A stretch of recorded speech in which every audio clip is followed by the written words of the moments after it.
हरियाणा में कांग्रेस को अब लगा है छोटा झटका। बता दें आपको कि कांग्रेस में शामिल नहीं होंगे कन्हैया मित्तल। कांग्रेस में जाने का फैसला उन्होंने वापस ले लिया। टिकट नहीं मिलने से बीजेपी से नाराज बताए जा रहे थे कन्हैया, और उन्होंने अपनी इच्छा जाहिर भी की थी कांग्रेस ज्वाइन करने की। लेकिन अब खबर यह है कि कांग्रेस में वो शामिल नहीं होंगे। तो हरियाणा में कांग्रेस के लिए एक तरीके से कहा जा सकता है कि यह झटका है, चूंकि उम्मीद यह की जा रही थी कि कांग्रेस में शामिल हो जाएंगे, बीजेपी से नाराज बताए जा रहे थे। मुझे लगता है कि सनातन की बात करने वाला एक ही दल ना हो, हर दल से सनातन की बात हो। इसीलिए मन में इच्छा हुई कि हम कांग्रेस ज्वाइन करें। 2 दिनों से मैं देख रहा हूं कि आप सब परेशान हैं, मैं उसके लिए क्षमा चाहता हूं। और जो मेरे मन की बात मैंने कही थी कि मैं कांग्रेस ज्वाइन करने वाला हूं, उसे वापस लेता हूं, क्योंकि मैं नहीं चाहता कि किसी भी सनातनी का भरोसा टूटे।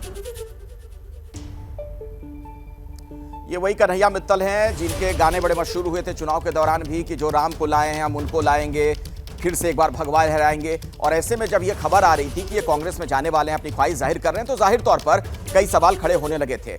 जैनेंद्र से जरा समझते हैं कि आखिरी वक्त में कैसे मन फिर से बदल गया कन्हैया मित्तल का। जैनेंद्र, क्योंकि वो तो खुद कह रहे थे कि कांग्रेस ज्वाइन करने की उनकी इच्छा है। बिल्कुल, उनके बयान को अगर हम सुने तो वो अब बीजेपी नेतृत्व की सराहना कर रहे हैं और बता रहे हैं कि ये इस ऐलान के बाद कि वो कांग्रेस में जा सकते हैं, बीजेपी नेतृत्व ने जिस तरह से चिंता की, तो जाहिर सी बात है कि बीजेपी लीडरशिप की तरफ से उनसे बात की गई होगी। और हमने एक तस्वीर भी देखी कि मनोज तिवारी ने उनसे मुलाकात की है। मनोज तिवारी भी गायक हैं, तो संभवतः जो करीबी रहे हैं कन्हैया मित्तल के, उनके जरिए बीजेपी लीडरशिप ने उन तक संदेश पहुंचाया होगा कि हम आपका ख्याल रखेंगे। और संभवतः इसी के बाद, क्योंकि टिकट नहीं मिलना ही सबसे बड़ी नाराजगी थी कन्हैया मित्तल की, और तभी वो कांग्रेस से बातचीत कर रहे थे। हालांकि कांग्रेस में भी उनकी टिकट कंफर्म नहीं थी। यही वजह है कि शायद एक तरफ टिकट नहीं मिली और दूसरी तरफ कंफर्म नहीं हो रही थी। इसी वजह से कन्हैया मित्तल ने अपना इरादा बदला।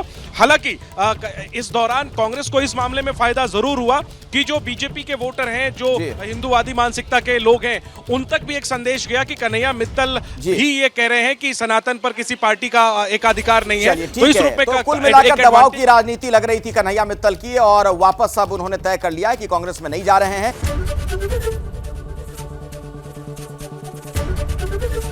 एबीपी गंगा, खबर आपकी, जुबान आपकी।